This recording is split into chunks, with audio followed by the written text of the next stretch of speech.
जय गुरु जी, शुक्राना गुरु जी। मेरी प्यारी संगत जी, गुरु जी का अनंतम अंतम शुक्राना। ओम नमः शिवाय, शिव जी सदा सहाय। ओम नमः शिवाय, गुरु जी सदा सहाय। ओम नमः शिवाय, शिव जी सदा सहाय। ओम नमः शिवाय, गुरु जी सदा सहाय। संगत जी, गुरु जी कहते हैं कि जब तक मैं तुम्हारे साथ हूँ तुम्हें घबराने की कोई जरूरत नहीं है। मेरे भेजे हुए सत्संग को सुनो, मेरे भेजे हुए पाठ को सुनो। मैं तुम्हारे लिए यह सेवा करवाता हूँ, तो अगर तुम इसे इग्नोर करते हो सोचो मुझे कितना बुरा लगेगा। ये संगत जी गुरु जी कहते हैं। लेकिन हम संगत जी गुरु जी की हर चीज को इग्नोर करते हैं। हम अपना दिमाग लगाते हैं, हम सोचते हैं कि नहीं ये तो हमारे लिए तो है ही नहीं, हम क्यों इस पे अपना दिमाग लगाएं, ये तो किसी और के लिए होगी। तो संगत जी ऐसा ना करें, क्योंकि गुरु जी हमें बेहतर नहीं बेहतरीन देने की कोशिश करते हैं। हमेशा हमें संगत जी वो सब देते हैं जो हमारे लिए अच्छा होता है।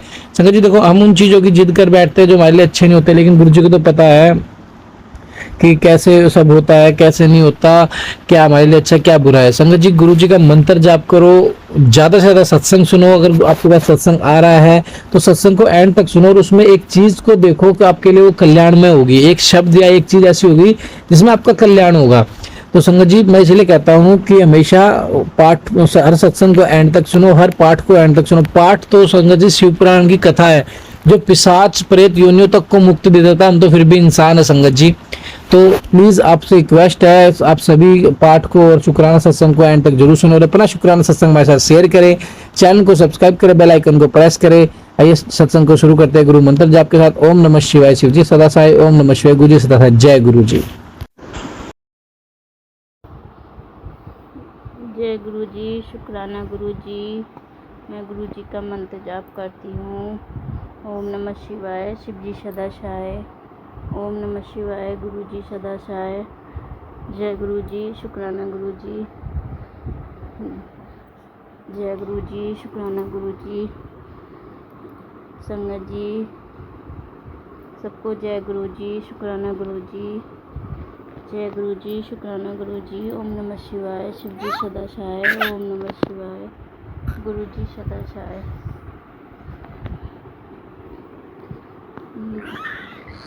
जय गुरु जी, शुक्राना गुरु जी।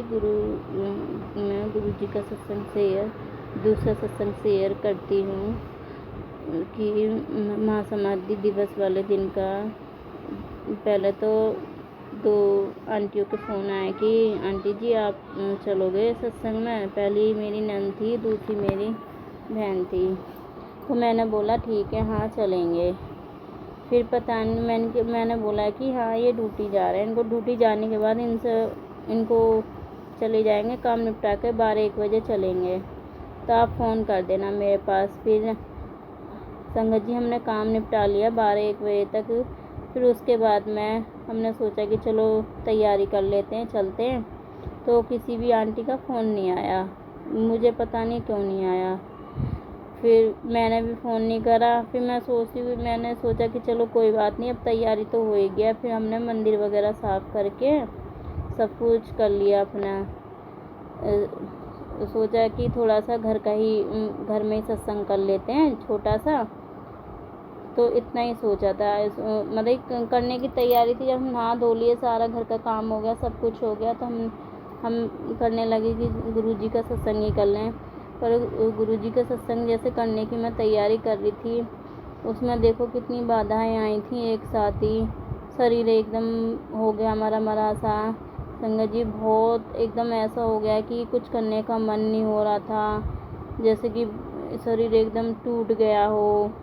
हाथ पैर दुख रहे थे, इतना दर्द हो रहा था, शरीर एकदम ऐसा कर रहा था कि बस सो जा, कुछ मत करे। फिर ऊपर से बच्चे परेशान कर रहे थे, आपस में लड़ाई करते रहते हैं बच्चे। गुरु बाप बच्चों को संभालो, बहुत ज़्यादा परेशान करती हैं मुझे। तो फिर भी मैंने इधर उधर टाल के ध्यान मैंने गुरु जी की तरफ ही रखा था कि आज मुझे सत्संग करना है। तो कोई बात नहीं। जब हमने संगत जी सत्संग करने की तैयारी करी, मैंने ना मंदिर पे ऐसे गुरु जी का स्वरूप निकाल के नीचे ना एक चौकी पे लगा लिया स्वरूप। एक महादेव की स्वरूप है वो, और क्या कम है, एक छोटे से शिवलिंग है, वो मैंने सब अपनी चौकी पे लगा लिया। आधे बाकी के सब ऊपर रहने दिए। फिर मैंने एक लोटा भर के जल रखा स्वरूप के आगे, और गुरुजी ने जल भरवा के रखवाया। फिर मैंने चाय बनाई, चाय भी मैंने ढक के रख दी। ढक के रखने के बाद में फिर मतलब कि ये सब कुछ कर दिया। फिर ना सबसे पहले सॉरी संगत जी, मैंने ना तैयारी सबसे पहले ना हलवा बनाने की करी थी। सोचा कि पहले मैं हलवा बना लूँ, बाकी काम मैं बाद में करूँगी। मैंने संगत जी जैसे मैंने हलवा कढ़ाई आटा भूनने के लिए रखा है ना, तो वो भून तो मंदा भून तो रहा था, ठीक था। फिर पता नहीं क्या हुआ, मेरी बेटी बोली मम्मी मेरे बाल में ना हुक फंस गया, इसे निकालो। मैं उसे निकालने लगी तो संगत जी जाकर देखा तो आटा पूरा काला हो गया। काला हो गया तो मेरा मन बहुत दुखी हो गया। पूरा कढ़ाई जल गई काली एकदम। आटा ऊपर का थोड़ा बचा था, बाकी जो था ना सब काला हो गया। फिर मैंने क्या करा, फिर भी मेरा मन दुखी फिर हो गया। फिर मैं बोली मैंने कि चलो कोई नहीं। फिर संगत जी फिर मैंने ना दोबारा रखा, दोबारा भूनने के लिए रखा। उसको भी मैंने बड़े ध्यान से करा, बहुत ध्यान से करा संगत जी, पर हो तो गया। उजलने वाला वो भी था, वो एकदम पता नहीं बीच में भी फिर भी वो लगा था कि फिर कुछ नहीं। फिर मैंने ना उसी पे फोकस रखा। मैंने कि अगर मैं हट गई ना इधर उधर जलावी तो फिर वैसे ही हो जाएगा। कोई बात नहीं संगत जी, जो फिर करा वो हो गया।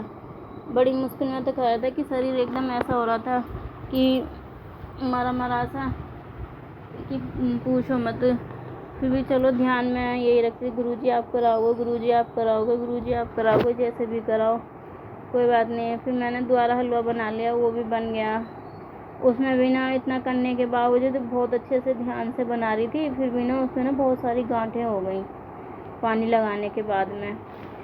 कोई अब जैसा बना वो मैंने गुरुजी को अर्पित रख दिया। गुरुजी जैसा भी प्रसाद है आप भोग लगाना। चाय बना के रखी, फिर बच्चों से बिस्किट मंगा लिए थे, वो बिस्किट रख दिए, थोड़े नमकीन के पाउच और बिस्किट के पाउच मैंने वो मंगा के गुरुजी को सब चीज़ एक थाली में लगा के मैंने सब कुछ रख दिया। फिर इतनी बाधाएं पड़ रही थी कि पता नहीं शरीर। फिर मैंने ना जोत जला के रखी, एक कटोरी में कलावा रखा, घी डाल के जोत जलाई, जो जला के रखी थी। जितने मैंने सत्संग करा था ना जब तक, तो सत्संग करने के बाद में फिर एक मैंने उस पर हैंकी बिछा रखा था और उस पर रख रखी थी, ठीक है। जैसे वो सत्संग होने के बाद उसमें हमने शाम के टाइम जब बड़ी बेटी को बिठा के रखा था, क्योंकि सबसे ज़्यादा परेशान मेरे को ना बड़ी बेटी ही कर रही है इस टाइम। तो कोई बात नहीं, मैंने वो बार बार कहती मम्मी मैं उठ जाऊँ, मम्मी मैं उठ जाऊँ, मम्मी मैं उठ जाऊँ। मैंने कहा कि बेटा तुम उठो मत, बैठ जाओ। फिर मेरे को भी गुस्सा दिलाने लगी थी, जब एक बार दो बार तीन बार बच्चा डिस्टर्ब करेगा, मन को शांति नहीं होगी, तो फिर मेरे को ना थोड़ा गुस्सा आने लगा था। मैंने उसको डांट लगा दी कि अगर तुम शांति से बैठो, अगर कुछ काम कर रहे हो तो शांति से करो ना। तो बार बार ये भग रही थी। बड़ी बेटी छोटी बेटी कुछ काम कर रही थी, दोनों बेटियां मेरे पास बैठी थी। तो देखा कोई बात नहीं बैठ रही, पर वो बार बार डिस्टर्ब कर रही थी मेरे को कि मम्मी मेरे को नहीं बैठना, मेरे को आलस आ रहा, मेरे को थकान हो रही, मेरे को नींद आ रही है। मैंने कि गुरुजी से प्रेयर कर कि गुरुजी मुझको नींद ना आए। तो उन बातों को ना इग्नोर करती है, वो सुनती नहीं है। कोई बात नहीं, चलो जैसा हुआ ठीक है, कोई बात नहीं। मैंने गुरुजी संगत जी सत्संग करा, सत्संग जैसे करा, कोई बात नहीं। मेरा बहुत मन था कि महासमाधि दिवस पर जाऊं, फिर भी कोई बात नहीं, मौसम ठीक नहीं था उस टाइम पे, बारिश का मौसम हो रहा था। सुबह अच्छा था, 12-1 बजे के बाद में मौसम बिगड़ गया था। फिर मैंने चलो बच्ची छोटी है मेरे पे, जो छोटी बेटी है ना वो 1 सवा साल की हुई है अभी, तो क्या कहना मैंने टाल दिया। जो काम अपने घर में करने वो मैंने घर में कर लिए, फिर भी ना पता नहीं समझ में नहीं आया। फिर जैसे मैंने रात को चौकी उठाई ना, चिराकी विराकी उठा के रखी, मैंने सरूप वगैरह तो देखा तो चौकी भी जल गई है, हैंकी भी जल गया, जो हैंकी बिछड़ा था और जो चौकी थी वो नीचे से सारी जल गई थी दीपक से। कटोरी में मैंने दीपक रखा था वो, तो नीचे चौकी भी जल गई। फिर मेरा मन भी फिर भी घबराने लगा, गुरुजी कैसे होगी, क्या होगा, समझ में नहीं आ रहा। पर शरीर मेरा इतना थका हुआ था, इतनी परेशान थी मैंने फिर भी ध्यान लगा के इतना करा कि मैंने कि हो जाए थोड़ी देर 2 घंटे शब्द चलाए और आरती वगैरह हो गई, भजन हो गए। तो मतलब कि 2 ढाई घंटे हम बैठे रहे थे, बड़े कष्ट के टाइम पे बैठे थे कि बहुत डिस्टर्ब हो रहा था बहुत ज़्यादा, कि फिर भी ये करा था। महासमाधि दिवस वाले दिन भी बहुत मन दुखी था। कोई बात नहीं, मेरे को फिर टाइम नहीं मिल पा रहा था सत्संग शेयर करने का संगत जी। तो घर छुट्टियाँ पड़ गई तो सब पेरेंट मतलब कि भाभी के बच्चे, बहन बच्चे मतलब कि सब आ गए थे घूमने के लिए, रहने के लिए। तो उनके टाइम में मुझे कुछ भी करने के लिए नहीं मिला, टाइम नहीं मिला था।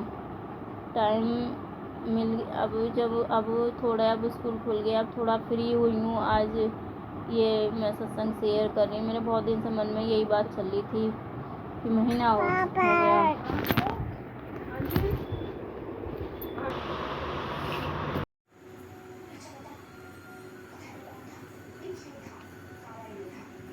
जय गुरु जी, शुक्राना गुरु जी, अनंतम अनंतम शुक्राना गुरु जी।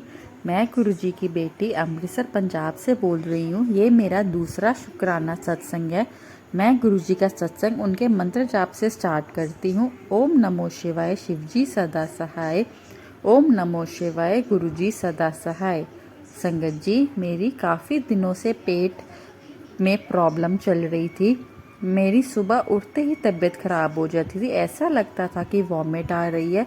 उससे मन ख़राब होना शुरू हो जाता था। पल्स 120 तक हो जाती थी। इतना बुरा हाल होता था कि क्या बताऊं मैं। गुरु जी के स्वरूप के आगे खड़े होके उनसे प्रे करती थी कि मुझे ठीक कर दो, और गुरु जी की कृपा से मैं थोड़े टाइम तक ठीक हो भी जाती थी। फिर मैंने सोचा कि मैं पूरा चेकअप कराने के लिए डॉक्टर के पास जाऊं। जब मैं डॉक्टर के पास गई, ऐसा क्यों होता है कि डॉक्टर के पास जाके पूछा कि ऐसा क्यों होता है, सुबह उठते ही किसी दिन डॉक्टर ने मुझे टेस्ट कराने को बोला। उसमें एक अल्ट्रासाउंड भी था। अब संगत जी, बात है कि मुझे बचपन से ही अल्ट्रासाउंड से सबसे ज़्यादा डर लगता था। एक बार मैंने छोटे होते करवाया था तो वो कुछ अच्छा एक्सपीरियंस नहीं था, जिससे मेरे मन में डर बैठ गया था। मुझे हमेशा ऐसा लगता था कि मैं जब भी अल्ट्रासाउंड करवाऊंगी तो मेरे कोई ना कोई प्रॉब्लम ज़रूर आएगी, या तो स्टोन किडनी में या गॉल ब्लैडर में, कहीं तो दिक्कत वाली चीज़ ज़रूर आएगी। मेरा पेट भी थोड़ा दर्द होता रहता था। तब संगत जी, गुरु जी ने मुझे इतने सत्संग सुनाए और सबके पेट के रिलेटेड थे कि ये सत्संग सुन, मैं तेरे ऊपर आए पेट के कष्ट को काट रहा हूँ।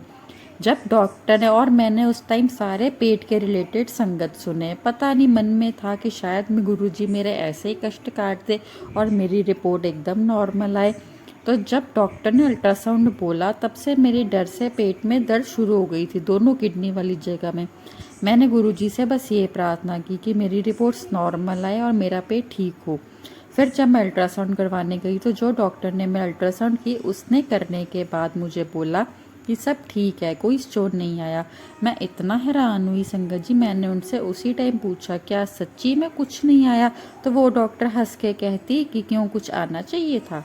कोई स्टोन नहीं आया, ना किडनी में ना कहीं, बस एक छोटा सा दाना जैसा कुछ है। उसे भी डॉक्टर ने बोला कि इससे आपको कोई तकलीफ नहीं होगी, ये बस सामने शो हो रहा है तो रिपोर्ट में लिखना पड़ना, बट आपको उससे डरने की ज़रूरत नहीं। मैं संगत जी इतना खुश हुई कि मैं आपको क्या बताऊं। मैंने वहाँ ही गुरुजी का शुक्राना करना स्टार्ट हो गई। संगत जी, ये रिपोर्ट नॉर्मल मेरे गुरुजी के कारण आई है। संगत जी, बहुत बहुत शुक्राना गुरुजी, आपका बहुत बहुत शुक्राना। मेरे ऊपर ज़रूर कोई बड़ा कष्ट था जो गुरुजी ने आपने मुझे सत्संग सुनाते ही काट दिया। गुरुजी, आपका कोटि कोटि शुक्राना गुरुजी। ओम नमो शिवाय, शिवजी सदा सहाय। ओम नमो शिवाय, गुरुजी सदा सहाय। गुरुजी, प्लीज़ मेरा साथ आप हमेशा देना गुरुजी। मैं आपसे कोई कभी भी कार, घर या पैसे नहीं मांगती, मैं बस आपका साथ और आशीर्वाद मांगती गुरुजी। जय गुरुजी, शुक्राना गुरुजी। गुरुजी, जो मेरे लोग ये संगत सुन रहे हैं उनका भी शुक्राना गुरुजी, उनको भी प्लीज़ ब्लेस कीजिएगा। जिन्होंने मेरा संगत ये शेयर किया, ये अंकल जी को भी ब्लेस कीजिएगा गुरुजी। जय गुरुजी, शुक्राना गुरुजी, शुक्राना शुक्राना शुक्राना।